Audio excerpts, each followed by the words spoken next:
On va essayer de faire un peu du Rav Dessler sur Tisha B'Av. Comme ça, une petite préparation de Tisha B'Av. Bezrat Hashem, les feux vont arriver à tout instant.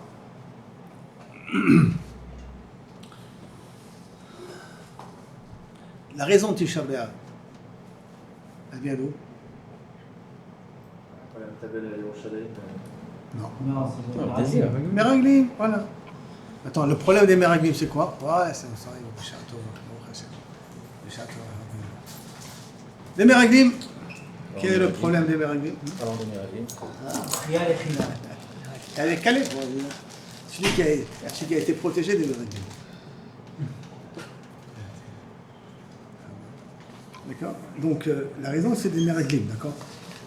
Maintenant, je veux comprendre comment les Meraglim ont réussi à... Comment les Meraglim ont réussi à convaincre les Bnei Israël? Pour des gens qui sont des gens d'émettre, des grands ma'aminim. Sur quoi ils ont réussi à les avoir? Comment ils ont réussi à les avoir? Pour que les Bnei Israël arrivent, Bassof, à dire qui Gadol Hamimeno, l'expression exactement du pasuk, qui Chazak Mimenu, qui veut dire que c'est les 7 Melach, les rois là-bas, ils sont plus forts qu'Akadosh Baruch. Comment ils sont arrivés à dire une phrase pareille? Comment ils sont arrivés à ça? C'est là. Alors, ici, c'est le début, on va bien entendu essayer de faire en sautant un petit peu les paragraphes, d'accord? Et là, qu'est-ce que dit le pasuk? Quand ils sont venus se plaindre des Gadol Omimeno, qu'est-ce qu'ils ont dit dans le pasuk? Ils ont dit Ki besinat Hashem otanu. Vous avez vu Ki besinat Hashem otanu. Vous voyez ici à côté de Varim. Et il explique le sform. L'explication du sform, c'est quoi besinat Hashem otanu? Alma she'avadnu akum bemitzrayim. La tête otanu biyad ha'emorim. Pourquoi Akadosh Baruch Hu ne va pas nous faire entrer en Eretz Israël? Parce qu'on a servi les Égyptiens en Égypte. Parce qu'on a fait Avodah Zara en Égypte. Et comme on a fait Avodah Zara en Égypte, c'est vrai qu'Akadosh Baruch Hu, il peut gagner les Émoréens. Il va nous donner entre ses mains pour nous punir. Ça veut dire, leur kavana, elle est, leur ta'ana, leur lachonara, elle est sur Eretz Israël. Est un lachonara bémet sur Eretz Israël ou c'est un lachonara l'Eshem Shamayim? Sur quoi Kaviachol, maintenant, ils viennent prétendre qu'on ne pourra pas gagner la guerre. On ne pourra pas gagner la guerre parce que nous, on a fauté. Parce que le problème, il est chez nous. Où est le problème dans cette ta'ana-là d'attraction? Est-ce que jamais, quand il y a un malheur ou il y a un problème, vous ne dites pas c'est de ma faute? Parce que je me suis mal comporté le matin? Parce que j'ai mal fait ça, parce que j'ai mal fait ça. Alors souvent, ça, on s'accuse soi-même. Non? Donc le fait qu'il vient, il dit, vous savez pourquoi on ne va pas réussir? Parce que malheureusement, on n'est pas à la hauteur. Que beaucoup nous fassent des miracles. C'est des vrais ma'aminim. Où il est le Yetzirara là-bas? Comment le Yetzirara il est rentré là-bas? Comment ils ont réussi à le faire tomber? Nous faire tomber? Et là, qu'est-ce que Bassof ils sont venus à dire? Ki chazak hu mimeno. Quand on dit chazak hu mimeno, ça veut dire qu'on est parti du principe que la possibilité à Kadosh Baruch Hu de faire des miracles va dépendre de mon niveau à moi de Emouna. Que si j'ai plus la Emouna qu'Akadosh Baruch Hu va me sauver, alors effectivement Akadosh Baruch Hu ne pourra pas me sauver. Je reprends. Si je crois, si je pars du principe qu'Akadosh Baruch Hu ne peut pas me libérer, ne pourra pas me faire sortir, ne pourra pas me faire sortir du malheur où je me trouve, alors je pars du principe que j'enlève à Akadosh Baruch Hu la possibilité de le faire. Et tout ça à cause de mes erreurs. Donc ça veut dire s'accuser est une erreur. C'est Arek Valiavo. Donc s'ils ont fait la Tana, c'est Avodah Zara. Bon, il n'y a pas de chemin de retour. Ils ont fait Avodah Zara quand ils étaient en Égypte pendant X années. Et quand ils ont vu que, quand on est venu leur donner un témoignage, que les Émorains avaient l'air d'être des armées très puissantes et très fortes. Hein, ils n'ont pas encore vu la guerre contre Sichon, on est toujours avant tout ça. Quand ils sont imaginés que c'est une guerre qui est si dure et si forte, alors à ce moment-là, ils sont arrivés à la conclusion que si, sauf il s'avère que les habitants du territoire d'Israël sont si puissants, c'est que nous ne méritons pas de gagner cette guerre-là. Et c'est pourquoi nous ne méritons pas, parce que nous n'avons pas fait ce qu'il fallait faire pour ça. Et je répète, c'est une réaction que tout le monde a. Mais c'est une réaction qu'on a et qu'elle est faussée. Pourquoi elle est faussée? Parce qu'elle enlève le minimum de bitachon dans Hachem. Qu'est-ce que dit le bitachon dans Hachem?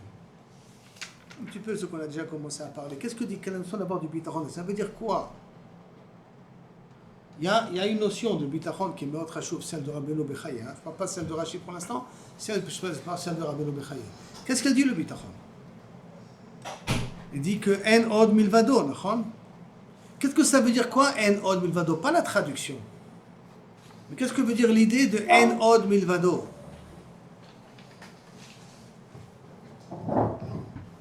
Donnez-moi une définition de en od milvado. Oui, ça veut dire quoi donc? En od milvado. Pas de tu me traduis, je me suis dit, ne me traduisez pas. Ça veut dire que? Non, on est là du tout. Et donc, Enod Milvado, et à ce moment-là, ça veut dire quoi? C'est très bien. Au moment d'une épreuve, je dis Enod Milvado, mais qu'est-ce que ça va m'aider? C'est-à-dire quoi, Kol Yachol? Même si. Chez Lozakai. Ani Lozakai. Oui, mais c'est pour ça que je vous ai dit les trois avérotes. Même si Ani Lozakai. Que veut dire la définition? Il n'y a que lui qui gère. Quand j'arrive à comprendre et à assimiler cette notion-là, dire Rabbeinu Bechaye, que Kaviachol, il n'y a que lui qui gère, même si je ne suis pas méritant, à quoi je me peut me faire des miracles. Parce que je suis arrivé à une telle compréhension de Anachnouma qu'a dit Abraham, que je n'existe pas. Il n'y a que toi qui fait qu'à ce moment-là, je donne à Kosh Baruch Hu la possibilité de tout faire. Je t'en prie. Juste pour moi, comme je le comprends, c'est-à-dire que même ces gens, ces géants qui sont en Israël, c'est un Kadosh Baruch Hu. Et s'ils veulent te tuer, c'est juste des shlichim de Kadosh Baruch Hu. Tout ça, je comprends un homme Milvado. S'ils veulent me tuer, mais ça, tu comprends que c'est des shlichim. C'est shlichim d'Akadosh Baruch Hu. Il y a une autre Enod Milvado qu'Akadosh Baruch Hu est au-dessus de toutes les contraintes. Puisque c'est lui qui gère tout, donc c'est lui qui les a mis, et c'est lui qui peut les enlever. Là-bas plus loin, comme c'est lui qui les a mis, c'est lui qui peut aussi les enlever. Et quand je suis entièrement conscient que l'ennemi que devant moi, c'est Kosh Baruch Hu qui joue avec eux, donc Kosh Baruch Hu, tu peux les annuler. Donc Kosh Baruch Hu dit, ok, c'est bon, dans un cas pareil, je les annule. C'est qu'il y a une capacité, il y a une possibilité, quand je suis au-dessus de Kaviachol, de mon moi, je l'annule carrément mon moi, quelque part, Kosh Baruch Hu, il est capable de faire tout ce que j'ai besoin, même si je ne suis pas méritant.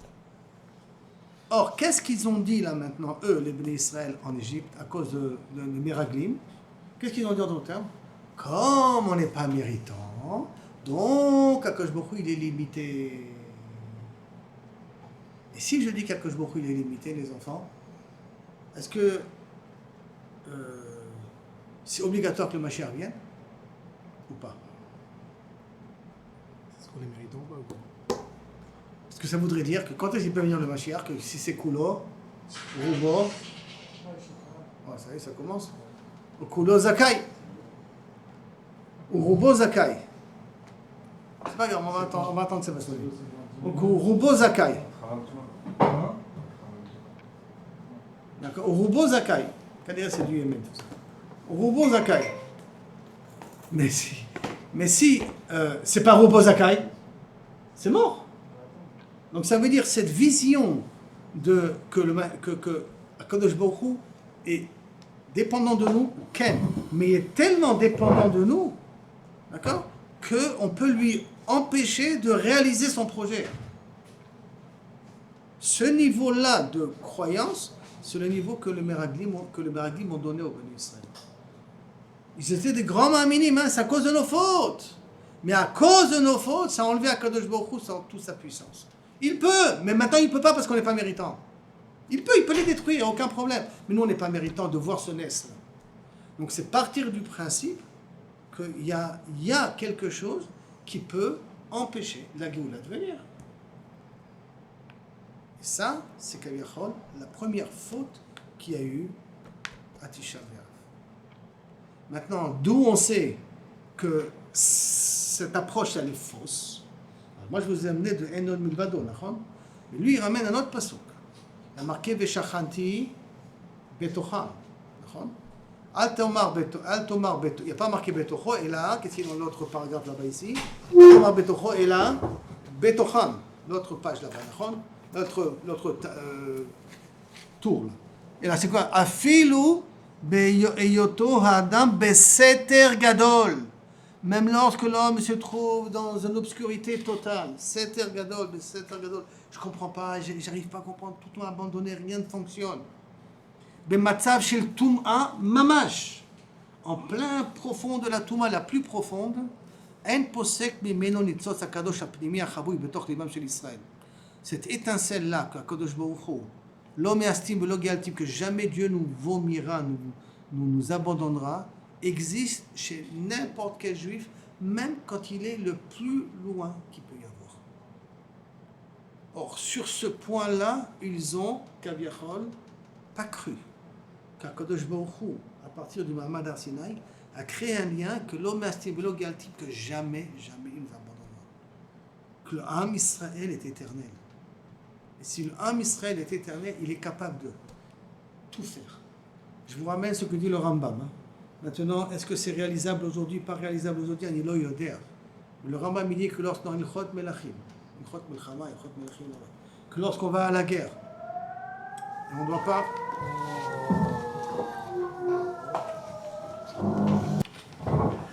Oh Hachem, on revient donc. Veshachanti betocham. Il n'y a pas marqué Betocham, marqué Betocham, qui veut dire que Afilou Bester Gadol, même où on a le plus de questions, dans la Touma la plus grande, il y a toujours un Nitzotz, l'homme astim logalti. On a dit que ça c'était très important pour qu'on comprenne que la Géoula est toujours possible. Et donc, après il nous dit Ach, al-yedei averot vechataim veitkarvut la Touma yotzer adam chomat barzel. Là, nos averot, ça nous, c'est ça qui crée un petit peu la barrière. Ben Agnekudat Akdusha Shebelibo ou Ben Ani Shelo, entre la vraie Kdusha qui est en moi, qui est une etzotz qui ne s'efface jamais, et Akadosh Baruch Hu et Akadosh Baruch Hu lui-même. Il y a un genre de mon moi et Akadosh Baruch Hu. Mais des enofel anitzotz Akadosh et Tochatuma. Mais non misugal od le'ir le nishmato. Veze inyan shchinta begaluta. Ça veut dire la shchina begalut. Shchina begalut, ça veut dire que tu n'es pas capable de ressentir qu'Akadosh Baruch Hu est avec toi. Tu as l'impression qu'Akadosh Baruch Hu t'a abandonné. Ce sentiment d'avoir l'impression qu'Akadosh Baruch Hu t'a abandonné, ça va perdu ce contact avec cette lumière, cette étincelle particulière de Borolam qui est en toi, et ça s'appelle que tu es en galoute. Qu'est-ce qu'ils ont compris eux? Qu'est-ce qu'ils ont dit les Bnei Israël, avant les Meraglim? Que puisque on a fait A, B, C, D comme bêtise, alors Bevada Akadosh Baruch Hu, il n'est plus avec nous. Il n'est plus avec nous, donc il ne pourra plus nous sauver.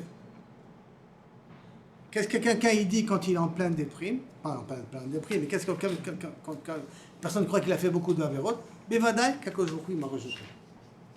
Ce sentiment-là, qu'Akadosh Baruch Hu m'a rejeté, ça c'est la définition de Shekhinah Begalut, qui est personnelle à chacun de nous. C'est un peu bizarre parce qu'ils avaient quand même les Kavod, ils avaient tous les critères qu'il fallait. Une seconde avant qu'ils commencent à parler des Meraglim. Donc s'il y a un Kavod et tous les Nissim qui se passent. Tout ça, ça marche, tu vois bien dans le désert. Dès que tu rentres en Eretz Israël, ça devient pour eux différent. Mais c'est pas une punition. C'est relatif. Non, c'est pas une punition ça. D'accord, c'est pas une punition. C'est une ashkacha. Mais là maintenant, quand ils reçoivent l'information, avant de recevoir l'information, ils ont tous les tenailles qu'il faut. Avant de voir l'information dans le désert, que les les a pas rejetés. Dans le désert, que je ne les a pas rejetés. Mais pourquoi ils les amènent d'un coup près d'un pays où dans les informations que nous disent les Meraglim de ce pays, ça nous nous fait croire qu'en vérité, on est incapable de pouvoir conquérir le territoire. Pourquoi Akadosh Baruch Hu il a fait comme ça? Si bien mettre Akadosh Baruch Hu il voulait qu'on puisse rentrer facilement, il n'aurait pas pu faire que Eretz Israël, il nous montre une Eretz Israël faible, sans aucune force, sans être capable de pouvoir se protéger? Pourquoi il nous a montré l'image de peuple super puissant? C'est bien qu'on soit Mechadesh comme ça, quoi. Hein? C'est bien qu'on soit Mechadesh comme si on n'est pas Zakai. Ah, pour toi maintenant, après 4000 ans, tu apprends quelque chose. Je veux bien, d'accord. Maintenant, pour les bénis Israël à ce moment-là, la question elle s'était imposée elle-même. Et si on aurait été là-bas, qui est batouar qu'on aurait plongé de la même façon que tout le monde. Soyez, c'est pas possible. Tu viens nous promettre d'entendre Eretz Israël et tu nous montres que Kaviachol, c'est impossible de conquérir le territoire. Enfin, les informations techniques que nous avons, on voit que c'est impossible de pouvoir conquérir le territoire. Même lui, dans la paracha de Béchalar, quand ils ont dit là-bas qu'il les a fait passer, pour pas qu'ils rentrent directement en Israël et qu'ils aient peur et tout ça. Il y a le Passouk là-bas qui dit. Ils a fait. Vayasev. Derech Pelishtim, qui Karovo, qui Amar Hashem, Peninachem Ha'am, Ve'ira Mitrama, Vishavu Mitraïma. On n'avait pas encore reçu la Torah à ce moment-là. Alors à ce moment-là, on est vulnérable. On a encore la mouna de retourner en Égypte. On a encore croire que les Égyptiens sont proches. On a encore cette possibilité-là. Mais là, maintenant, les Égyptiens sont finis. On vient de recevoir la Torah. On a terminé avec le Vaudor. On a quand même terminé avec le Vaudor il n'y a pas longtemps.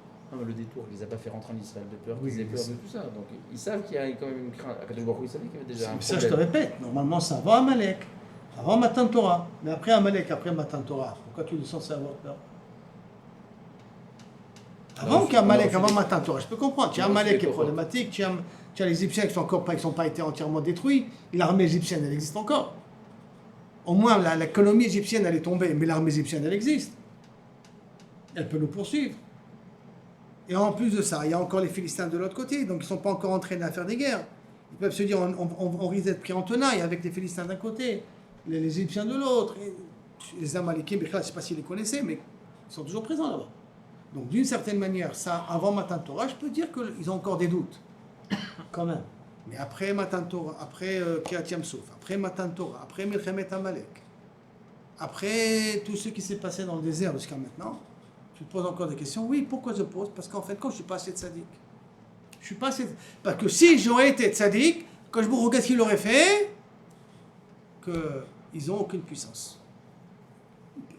Tout explose chez eux d'eux-mêmes.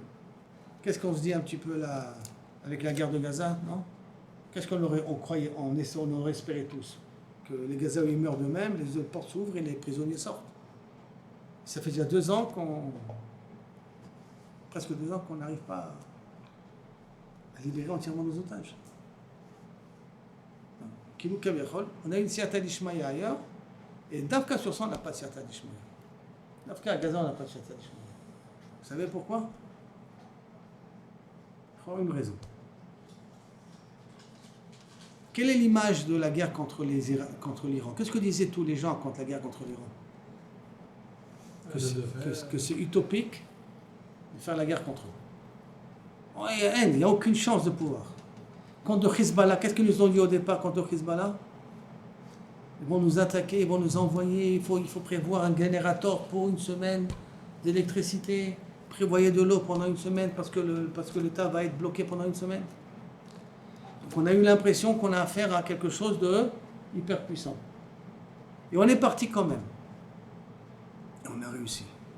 Dans les Gazaouis, qu'est-ce qu'on s'est dit? Ça fait déjà 3 ou 4 fois qu'on est rentré à Gaza. Bon, on va les avoir rapidement, ceux-là.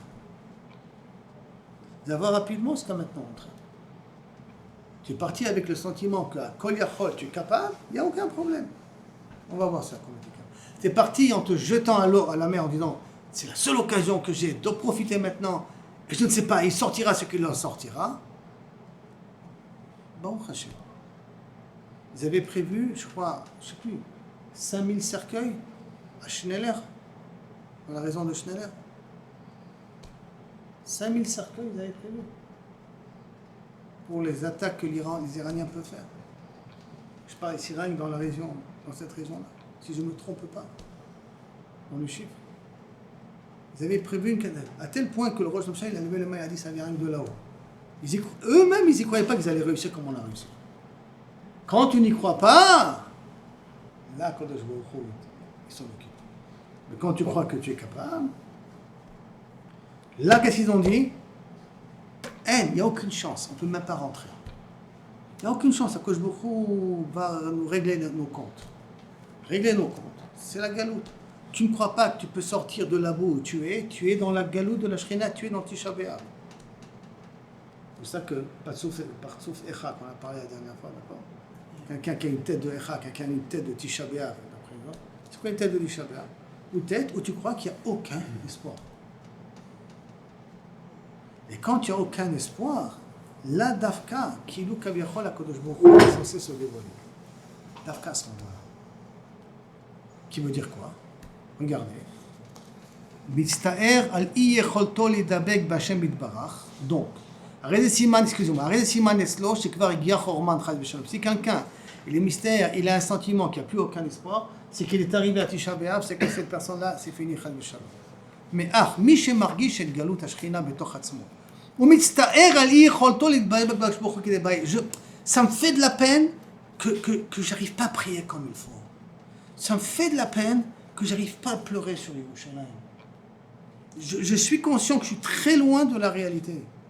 Mais ça me fait de la peine d'être dans une situation pareille. Ça, c'est le début de la réparation. Si j'arrive à ressentir le manque que j'ai, alors à ce moment-là, je suis en train de sortir de la galoute. La galoute personnelle. Cette galoute personnelle sera une galoute générale de tout le clan d'Israël. Ça veut dire que le gros du travail, qu'il y a un Tisha B'Av à faire, et que ce Tisha B'Av, comme il va dire par la suite, 5 interdits, pas le droit de porter des chaussures, ainsi de suite, ne pas manger, ne pas boire, s'asseoir par terre, ne pas dire bonjour, ne pas étudier la Torah. Tout ça, c'est pourquoi?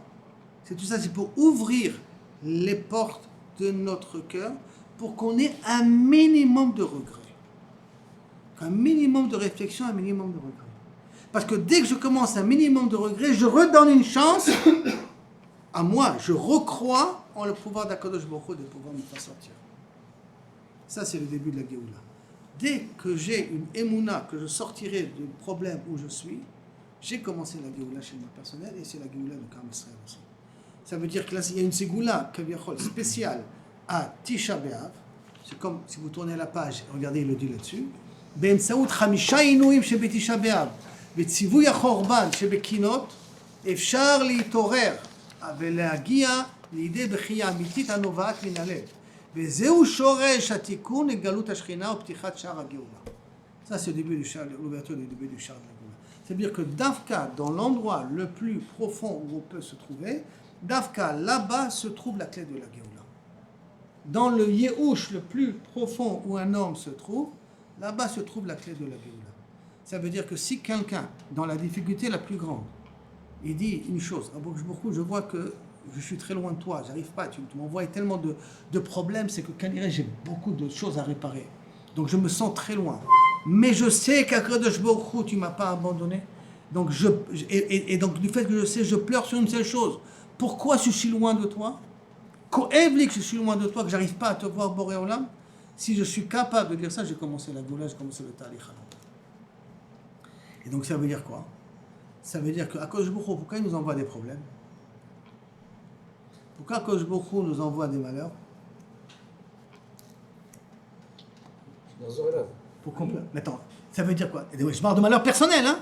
Des difficultés financières, des difficultés de shlambaï, des difficultés de chinois, des difficultés de... Pourquoi Akadosh Baruch Hu nous envoie ça? Sont renforcés dans les mouna. Parce que pour que je puisse pleurer. Attends, ça me fait de la peine. Pleurer pas forcément avec des larmes, mais ça me fait de la peine, d'accord? Pourquoi il est obligé de me faire de la peine là? Pour que j'arrive à avoir de la peine sur le galot Ashrina. Ça veut dire que théoriquement, si j'arrive à ressentir les galot Ashrina, Akadosh Baruch Hu, je te veux plus proche de moi, je veux que tu te dévoiles, il y aura moins de raisons qu'Akadosh Baruch Hu nous envoie des catastrophes. Pourquoi? Parce que je suis déjà conscient qu'Akadosh Baruch Hu est loin et je veux ta présence, je veux te retrouver, Boré Olam. Dit le Ben Ishraï, une des raisons pourquoi le Mashiach ne vient pas encore, c'est parce qu'on ne pleure pas sur le Galut Ashrina. On ne pleure pas, c'est le kol kar koev lanu. On ne peut pas nous demander ça, on ne l'a pas connu. Non, c'est vrai qu'on n'a pas connu, tu as raison. Et c'est très dur de pleurer sur quelque chose qui date depuis 3000 ans. Depuis 1960. destruction du Beth Amikdash, lequel Le deuxième. deuxième. Quel degré Il pose une question, c'est très dur. Comment je vais pleurer sur quelque chose qui a disparu? Oui, mais là, c'est pas.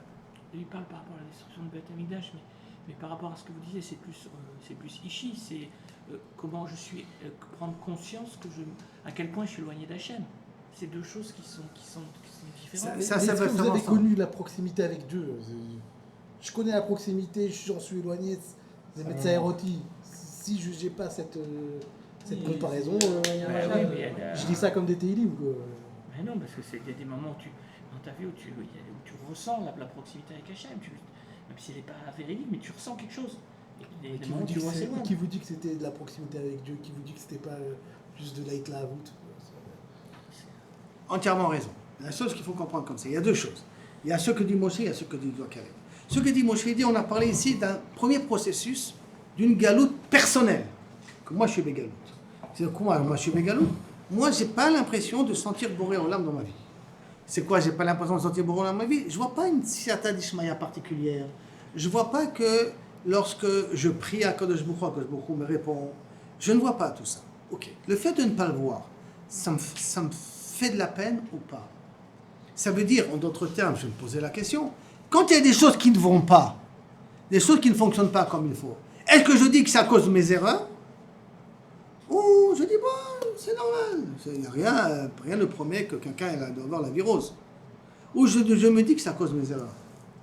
Est-ce que je me dis que des problèmes viennent parce qu'Akadosh Baruch Hu, il est loin de moi? Ou je dis des problèmes, c'est parce que tout le monde a des problèmes. Vous dites ça, tous les missionnaires qu'ils ont, les avos. Non, maintenant, pour nous, par rapport à Moshe, pour nous, chacun individuellement. On va dire que les missionnaires, ça fait partie de la vie du bonhomme. Alors, Et donc, comme ça fait partie de la ce vie. Nisayon, alors c'est là, j'ai moins aussi à Maya, donc Dieu, il est moins avec moi. Non.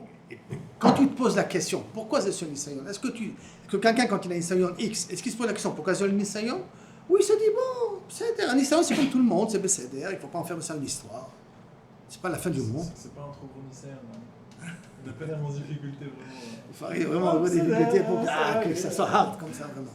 D'accord? Si maintenant, mettre la personne, quand elle a un Nisayon quelque chose, bon, je dis c'est un truc normal. Donc, elle ne sent pas que c'est à cause qu'Akadosh Baruch Hu est loin de lui. Parce que, d'une certaine manière, normalement, la vie, elle aurait dû être rose pour chacun de nous. Normalement, on n'aurait dû avoir aucun problème. Ça veut dire que tous les problèmes que nous avons ne proviennent que parce que nous ne sommes pas à la hauteur. Est-ce que quelqu'un qui n'a pas de problème pendant une période, qu'il est proche d'Akadosh Baruch Hu, il cherchait la comparaison si c'était un vrai tzaddik, non, un vrai tzaddik, alors il ne devrait pas avoir de problème non plus non, pendant quand, une semaine. Quand il a une semaine tout va bien, et après pendant une semaine il galère. C'est-à-dire qu'il peut comparer entre la semaine d'avant et cette semaine-là pour répondre à Caleb. C'est-à-dire que la semaine où ça va pas bien, il est en galoute. Donc il peut comparer par rapport à la semaine. semaine. Ce que veut dire Caleb veut dire, c'est cyclique. Des fois ça va pas bien, des fois ça marche. Donc comment je veux dire que je ressens d'Afkar Kadosh Baruch Hu? Quand ça va bien, il s'est pas plaint. Il s'est pas plaint parce que ça va bien, de façon naturelle, ça va bien. De façon naturelle, ça s'appelle ça bien. Il n'a pas bien. mis Akadosh Baruch Hu dans la Non, pas la première que je prends dans la Nulle Torah, part. là-bas. Ni là-bas, Ni là-bas. Alors, Il a dit, je vois pas. S'il veut mettre Akadosh Baruch Hu dans le mal, quand ça va pas c'est bien, bon. Alors, c'est pour ça que- alors il peut comparer avec la Oh, semaine où ça c'est va pour bien. ça que c'est très bien. Auriel, c'est ça que je voulais lui dire. C'est lorsqu'il a mal, est-ce qu'il se plaint à Kadosh Baruch Hu? Pourquoi tu m'as envoyé ça? S'il se plaint, ça veut dire que il comprend qu'il y a quelque chose que naturellement il aurait dû avoir, qu'Akadosh Baruch Hu, il ne met pas les bâtons dans le roues. Je fais beaucoup de choses pour ta Borlo là, je mets les tefilines le matin, je fais la tefila, j'ai mon seder, les mosiers, tout ça. Akadosh Baruch Hu, sois gentil, sois clément. Alors pourquoi tu m'envoies un tel problème? Ça veut dire que au moment où ça ne va pas, d'un coup on se rappelle que Borlo là, il est là. Donc ça veut dire que si je me rappelle que Borlo est là, mon travail ça sera que pendant que ça va bien, comme dit Auriel, c'est de sentir qu'Akadosh Baruch Hu, il est là. Mais si même dans le mal, il ne dit pas que c'est Akadosh Baruch Hu, alors là il ne voit pas Akadosh Baruch Hu du tout. Alors c'est effectivement, il ne peut pas comprendre à quoi on parle. Mais comme je connais que le rov des Juifs, quand ça ne va pas, il lève les yeux et dit qu'est-ce que je t'ai fait? Mon Dieu, qu'est-ce que je t'ai fait? Pour que tu me fasses ça, ça veut dire qu'il est conscient qu'Akadosh Baruch Hu il n'envoie que du mal. Et dans le bien, il a oublié qu'Akadosh Baruch Hu il est là aussi. Akadosh Baruch Hu il envoie aussi le bien, il a oublié ça, tout ça. Et donc, pour revenir, ça c'est la galoute personnelle. Ça veut dire que si maintenant, pendant que ça va pas, ou quand ça va, ou l'homme est chané, je comprends que si ça va pas, c'est parce que je suis loin de Borola, mais pas je me dis que je me tu m'as oublié. Et là, tout simplement, parce que je ne te ressens pas à Kodosh Baruch Hu assez, c'est pour ça que le mal il arrive. Et donc tu m'as envoyé ici, alors c'est un début de Géoula. La personne, elle commence à sortir de la Toum'a dans laquelle elle est. Mais si au moment que Kaviachol, il a la tuile, il dit « Ah, Borolam, tu m'as oublié », pas tu m'as envoyé un message, tu m'as oublié, tu m'as laissé tomber, là il est encore malheureusement dans la galoute. Parce qu'il part du principe qu'Akadosh Baruch Hu, qui est il ne peut pas le faire sortir. Tu m'as laissé tomber, je dois me débrouiller tout seul. Mais non, Akadosh Baruch Hu nous a jamais laissé tomber, c'est Akadosh Baruch Hu qui nous a fait rentrer, c'est Akadosh Baruch Hu qui nous a fait sortir. Ça, quand on a un réveil personnel, alors à ce moment-là aussi on a un réveil par rapport à la Shrina de Klal Israël. Si chacun de nous arriverait à réveiller ce côté-là de dire que je vais être proche de toi, je veux te flairer, je veux te voir dans le bien et dans le mal, je veux voir que tu es ici présent, je veux te sentir, je veux te... Si on le ferait ça, alors à ce moment-là, la Géoula elle-même, Klaï du Ham Israël viendra aussi par Keneged Zeh, parce qu'il y a eu un réveil individuel qui va avoir un impact sur un réveil général. Surtout le Klal Israël. Question. J'ai l'impression que là, ça me paraît un peu utopique, comme si quelqu'un il sert super bien Hachem, il fait tout comme il faut, alors du coup il n'a aucun problème dans sa vie, ça me paraît impossible. Normalement, s'il n'a aucune faute, tous les Issouris viennent à la suite des fautes. À moins que, qu'est-ce qu'il dit la Gemara, c'est un Tzadik Gamour. Un Tzadik Gamour, donc il paye la faute des autres. Ça veut dire qu'il a été mépêche-pêche, il n'a trouvé aucune faute, même pas Bitul Torah, rien, zéro. D'accord? Zéro faute il a trouvé, et que malgré tout il a des malheurs, c'est que c'est Issourim chez l'Ahava, et donc ça veut dire qu'Akadosh Baruch Hu lui fait pardonner les fautes des autres. Mais il faut qu'il voit zéro faute. Mais normalement, dans le système, il devrait y avoir que les Issourim ne sont que des conséquences de nos erreurs. Ça veut dire donc des flashs pour nous avertir qu'est-ce qui ne fonctionne pas comme il faut.